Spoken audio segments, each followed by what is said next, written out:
Hi there, this is Martin Parr. We're at the Parr Foundation in the library. I guess the words that I use to describe my style is consistent, colourful, and graphically strong, I hope. That's not 3 words, that's 5. I guess colour is important to me because, you see the world in colour, and it's weird in a sense to think about it in black and white. So colour for me is the natural thing to do. I changed from black and white to colour back in the early 80s, and I've never taken a black and white film since then. So yeah, I just like it. I'm attracted to bright colours. I'm like a sort of magpie flying around, or a jackdaw, picking out all these bright colours and the kitsch things that you see in the world. The biggest change, of course, is the introduction of digital. And nowadays, you can have an account on Instagram that, where you can get followers. So previously you had to go through the gallery, through the magazine editors. So now you have a chance to do it yourself, which is fantastic. So I think, as everyone's got a camera now, because they've all got cameras on their phones. So I think, the fact that photography has become so democratic is one of its great achievements, really. And, we're all photographers. So I think other photographers are always interested to see what other photographers do, which is how we get so many people following us on Instagram, for example. Yeah, I wasn't the quickest to change from analog to digital, but when I did, it was 2008, I think, or 2007, just when they introduced these new full-frame digital cameras. So the quality really made a big step up. And once I converted, there was no looking back. And it's brilliant that I can have a card with 500 images on. Previously, with my 6.7 camera, I'd have to change film every 10 shots. So, it really slowed me down. So nowadays, I can keep on going. And especially when I'm photographing at night, if we go to, say, a disco or a party, I balance the flash with what we call the ambient light, the light that's there already. And I can check that I'm doing the right thing by looking at the back of the screen. Previously, I just had to guess it. And, I was obviously pretty much right. But, you can adjust it to, accentuate speed or color, whatever. So I love that part of it. I think my advice to emerging photographers is very simple. Find the right subject that you care about. You have to be obsessed with photography, and then find a way of expressing your relationship to that subject, your connection to it, if you like. And if you can do that, and you get excited by what you do, and you find a new way of telling your stories through photography, you're possibly going to make good work.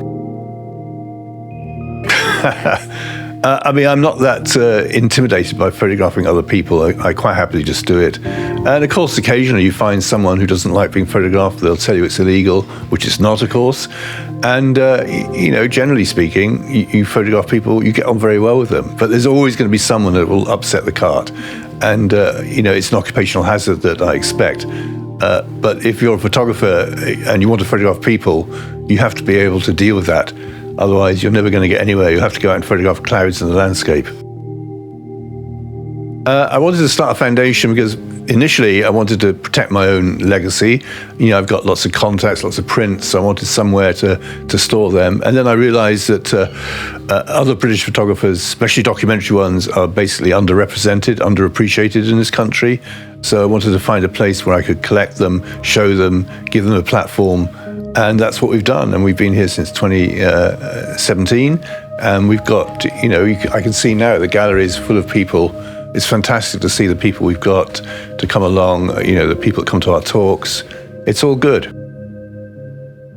I think it's important that you get work feedback from other photographers. You have to basically, learn from what other photographers have achieved, understand how they got there, build on that yourself, and to make it your own voice. That's the thing that's difficult, is creating your own voice in photography. It's not an easy thing to do. People think that photography is easy, but it's not. And that's part of the fun of it, really. It's so, it's so difficult and complicated. You have to really sort of get on top of it, but you've got to first learn from other photographers and what they've achieved. Well, there's no such thing as a perfect photo, so I don't really, when I'm editing a book, we'll go through the pictures with the editor and we'll decide which ones we like in, which ones need to drop, perhaps look for some more. It's not like I get a lot of feedback from other photographers I don't show it that much to other photographers. It's more with my editors that I have a dialogue. And that's important, of course. It's always good to get other people's opinion. It's very difficult just to be the sole editor of your own work.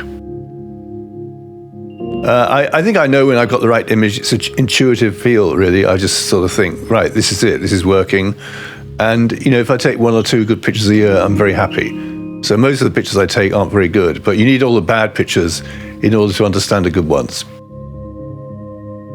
I'm inspired by the world out there. It's crazy, and it's getting crazier every day. And, I'm never going to run out of basically subject matter. And people are always interesting, how they look. I can tell a lot about who you are by how you look. And so that to me is very interesting. The same, the tattoos on Josh's arms. Everything you do and wear tells you about people, and they're always interesting.